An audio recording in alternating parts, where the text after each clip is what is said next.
तो ये प्रत्याहार हमने लास्ट सुना था। उसके बाद धारणा ध्यान समाधि का आज बता रही हूँ। तो धारणा ध्यान समाधि मतलब क्या? प्रत्याहार अब हो गया, अंतर्मुख होने के लिए शुरुआत की हमने। तो उसके लिए क्या करते हैं हम लोग? पहले फोल्डेड लेग्स, मैं बोलती हूँ ना सुखासन में बैठेंगे, अपने आप ही भूल रहे पढ़ दिया सुखासन में बैठेंगे बोलती हूँ। तो सुखासन में फिर क्या करते हैं? आंखें बंद और हाथों की ध्यान मुद्रा। तो ये पहला स्टेप हुआ धारणा की ओर बढ़ने के लिए। जब प्रत्याहार कर लिया, ये सब प्रत्याहार के लिए हम करते हैं, सुखासन, आंखें बंद, हाथ धोना। अभी धारणा के लिए क्या करना है? कोई भी एक विषय मन में लेना। देशबंध चित्तस्य धारणा, यह सूत्र है। मतलब क्या कि कोई भी एक फूल लो आप, फूल समझो जास्वंदी का ही फूल है, तो उसमें कितने कलर्स रहते हैं, कितनी शेड्स रहते हैं, कितनी पेटल्स, उसका बीच वाला कितना, उसके बारे में कितना भी आप सोच सकते हैं। कोई भी एक विषय, जैसे हम रोज़ सुबह आते ही ओम के बारे में मेडिटेशन करते हैं, ओम का ही मनन, ओम का ही चिंतन, ओम का ही जो भी मैं बोलती थी उसका ही स्मरण करना है, ज्ञान। हाँ, ज्ञान, तो वो ही स्मरण करते हैं हम। तो वो है, इसी तरह उसको धारणा बोलते हैं कि कोई भी एक विषय लो और उसी के बारे में विचार करो। अभी उसके बारे में ध्यान केंद्रित होने के बाद में धारणा हो गई, प्रत्याहार हो गया फिर। और प्रत्याहार ये क्या है? बहिरंग साधना, यानी यम नियम आसन प्राणायाम। ये बहिरंग दिखती है हमें, वी कैन सी इट, हम लोग करते हैं सब, वो तो दिखता है। और प्रत्याहार यह दोनों को जोड़ने वाला एक ब्रिज है, अंतरंग साधना। और अंतरंग साधना में धारणा ध्यान समाधि, और ये पहले 4 अंग है वो बहिरंग है, यानी बाहर से दिखती है। और ये अंतरंग हम लोग अंतर्मुख होकर करते। दिखती है क्या? धारणा ध्यान समाधि हमको नहीं, हमको फील ही कर सकते हैं। हम जब कर रहे हैं तो सिर्फ फीलिंग होती है, देख नहीं सकता है कोई। आंखें बंद करके कोई बैठा है तो सामने वाले को पता नहीं चलता, वो ध्यान कर रहा है इतना पता रहता है, पर उसके अंदर क्या कुछ चीज़ का ध्यान है वो सब दिखता नहीं है हमें, इसलिए वो अंतरंग साधना है। तो अभी प्रत्याहार ये दोनों को जोड़ने वाला ब्रिज है, पुल बोलते हैं जैसे। प्रत्याहार साधने के बाद धारणा, जैसे बताई, एक ही विषय पे ध्यान, धारणा की। अभी धारणा के बाद ध्यान की ओर कैसे बढ़ना है? समझो हमने जो एक विषय लिया है उसकी ओर धारणा की। अभी धारणा में क्या रहते हैं? 3 अलग अलग चीज़ें रहते हैं, ध्यान, ज्ञाता और ध्येय। ज्ञाता मतलब क्या? हम खुद जो ध्यान कर रहा है। ध्येय मतलब जो विषय जिस पे हम ध्यान कर रहे हैं। ध्यान, ज्ञाता और ध्येय। और ज्ञान मतलब जो हम कर रहे हैं, जिसके ऊपर ध्यान कर रहे हैं। तो ऐसे 3 अलग अलग चीज़ें हमको धारणा में पता रहती है। ये 3 डिफरेंट है, शुरू करते हैं जब। फिर जैसे हम ध्यान की ओर बढ़ने लगते हैं, हमारे विषय और कम हो गए, दूसरे कोई विचार ही नहीं आ रहे समझो हमारे मन में, तो समझ गया हमारा ध्यान लग गया है, उसी पे हमारा ध्यान केंद्रित हो गया है और कोई विचार नहीं है। तभी क्या होता है कि ध्याता जो है वो चला जाता है। जो तीनों चीज़ें अलग अलग मालूम हो रही थी तभी, तो वो अभी ध्याता है, यानी अहंकार, यानी खुद का एहसास ही नहीं होता है। जब हमारा ध्यान अच्छा लग जाता है, हम खुद है, हमारा कुछ है, हमारे परिवार है, कि हम कुछ भी चीज़ें हमारे लगती है, हमको वो समझ में ही नहीं आता। फिर सिर्फ ध्यान और ध्येय, 2 ही चीज़ें बाकी रहते हैं ज्ञान के अंदर।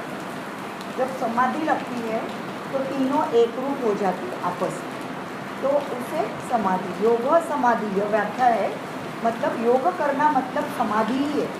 अब यहाँ पे हम 1.25 घंटा रोज साधना करते हैं, इतनी सारी लेडीज़ आती है, बावजूद भी हम क्या बातें करते हैं? नहीं तो 2-3 लेडीज़ साथ में हो जाए तो कितनी बातें, 1-1 घंटा रास्ते में खड़ा रहते, फ़ोन 1-1 घंटा चलता है हमारा।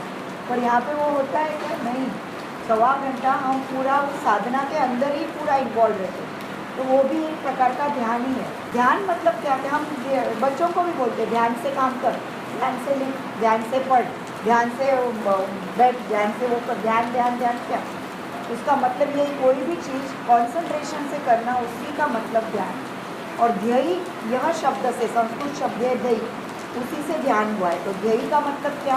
कि किसी भी चीज़ का मनन करना, चिंतन करना, जो हम शुरुआत में करते हैं, ओंकार का मनन, ओम का ही मनन, मन में ओम का ही चिंतन, जैसे मैं बताती हूँ, तो उसी चीज़ का मनन चिंतन करना, यह संस्कृत शब्द का ध्येय का अर्थ है। तो उसी से ध्यान, यह शब्द है।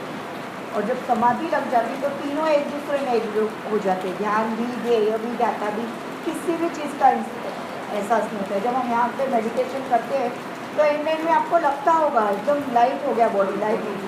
तो कैसे हो गया? क्योंकि हमें उसी चीज़ का एहसास ही नहीं रहता है कभी। बाहर की कोई चीज़ का विषय, किसी का विचार नहीं, कुछ नहीं, जो चीज़ पे समझो स्माइल मेडिटेशन कर रहे तो पूरा टाइम हमारा वो स्माइल पे ही ध्यान रहेगा।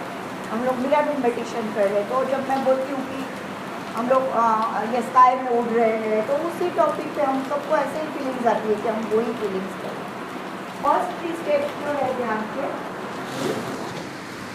पहले वाले जो मैंने बताई कि सुखासन में बैठना, आंखें बंद करना, हाथों की मुद्रा लेना, यह फर्स्ट स्टेप। फिर सेकेंड स्टेप शुद्धि क्रिया कपालभाति जो हम आते ही करते हैं। थर्ड स्टेप है ओम का उच्चारण, 3 बार ओम का उच्चारण या 4 बार जो भी। उसके बाद में ये फोर्थ स्टेप है, ये क्या दिखाएंगे, एरो सब इस तरफ जा रहे बाहर की तरफ, तो हमारा मन है वो तो बाहर की ओर दौड़ता रहता है, पिक्चर देखने जाना है, शॉपिंग करने जाना है, आरती करने जाना है, ये बाहर की तरफ दौड़ता है। तो ये है चौथा स्टेप। अभी 5वें स्टेप में सब हमने धारणा शुरू की, तो एक विषय लिया कोई भी और हमारा मन पूरा अंदर एक विषय की ओर केंद्रित किया। ये सिर्फ स्टेप है, एक विषय की ओर बहुत सारे विचार, लेकिन अभी उसमें एक ही विचार हो गया, समझो फूल लिया, उसके लिए हमें बहुत सारे विचार आएंगे। फिर आगे का स्टेप जब ध्यान लग जाता है तो हम क्या करते हैं, एक ही विचार रहता है, कोई भी उन फूलों के उसमें से हमने अभी सिर्फ लाल कलर, सिर्फ जासमीन का कलर, तो उतना ही विचार रहेगा। तो फिर पहले जब धारणा करते हैं तो क्या होगा, फूल बोले तो बहुत सारे फूल आएंगे, बहुत सारे कलर्स आएंगे, ऐसे अलग अलग विचार आएंगे।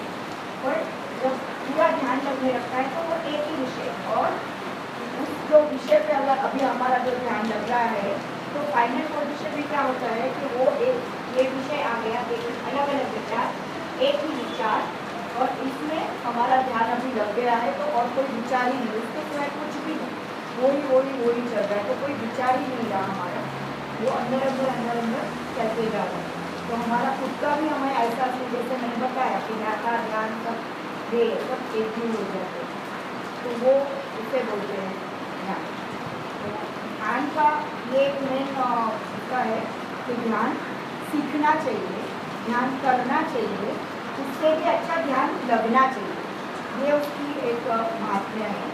और इसके बेनिफिट्स क्या है कि वो ध्यान हमारा अच्छा लग गया तो हमारा बुद्धि कुशाग्र होती है, एकदम स्ट्रॉन्ग हो जाती है, और हम लोग का कॉन्सेंट्रेशन लेवल अच्छा रहता है, और हम लोग का शांतता भी हम लोग मेंटेन करें, डिसीजन पावर अच्छा होता है, कब क्या डिसीजन लेना है वो भी अगर हमारी रेगुलर ध्यान साधना होगी तो वो भी हमें समझ में आएगा। तो बहुत सारे ध्यान के फायदे।